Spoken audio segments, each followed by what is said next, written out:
давоми 30 соли фаъолият Кумитаи ҳолатҳои фавқулода ва мудофиаи гражданӣ назди ҳукумати ҷумҳурии Тоҷикистон ба як ниҳоди муташаккилу рушднамуда табдил ёфта, бо дастгириҳои ҳамешагии роҳбари давлат тамоми шӯъбаи зерсохторҳои он бо таҷҳизоти наву замонавӣ ва дигар лавозимоти зарурӣ таъмин гардида, баҳри кормандон шароити хуби корӣ фароҳам оварда шудааст. Дар ҳамин замина дар шаҳри Турсунзода бахшида ба 30-солагии таъсисёбии Кумитаи ҳолатҳои фавқулода ва мудофиаи гражданӣ назди ҳукумати ҷумҳурии Тоҷикистон ҷамъомади тантанавӣ баргузор гардид. дар ин ҳамоиш роҳбарону фаъолони сохторҳо, собиқадорону наҷотдиҳандагон ва кормандони шӯъбаи Кумитаи ҳолатҳои фавқулода дар шаҳр иштирок намуданд. Зикр карда шуд, ки фаъолияти шабонарӯзии кормандони ин ниҳод ва хизмати шоёни онҳо баҳри пешгирӣ аз офатҳои табиӣ ва рафъи оқибатҳои он басо назаррас ва калидӣ аст, зеро дар ҳама ҳолат баҳри кӯмаку дастгирии саривақтӣ ва омода будани онҳо барои хизмат ба халқ имкон фароҳам меорад, ки мо дар фазои амну осоишта кору фаъолият намоем. дар баробари фаъолияти пурсамари ин ниҳоди муҳими давлатӣ шаҳрвандонро низ зарур аст, ки ба пешгирии ҳар гуна ҳолатҳои фавқулода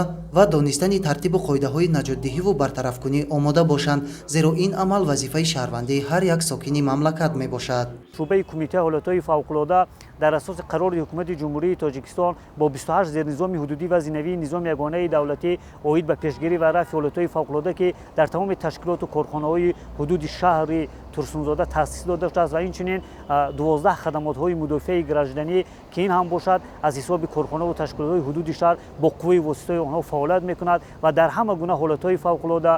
пешгирӣ ва рафъи ҳолатҳои фавқулода, наҷоту имдоди аҳолӣ, пешгирии ҳолатҳои ғарқшавӣ ва дигар чорабиниҳои мудофиаи гражданӣ кору фаъолият мекунанд. дар шаҳри Турсунзода 5 нуқтаи мушакпаронии зидди жолаи Кумитаи ҳолатҳои фавқулода ва мудофиаи гражданӣ назди ҳукумати ҷумҳурии Тоҷикистон ба мақсади ҳифзу ҳимояи зироатҳои кишоварзӣ бо воситаи дастаҳои зидди жола аз таъсири жола эмин нигоҳ дошта мешавад.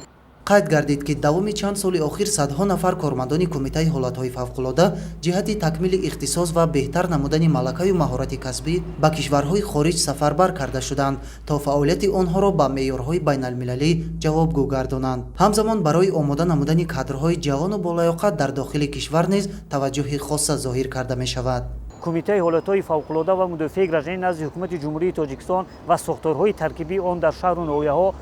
имрӯз бовар мекунанд, ки баҳри наҷоту имдод ва ҳифзи ҳимояи аҳолӣ боз ҳам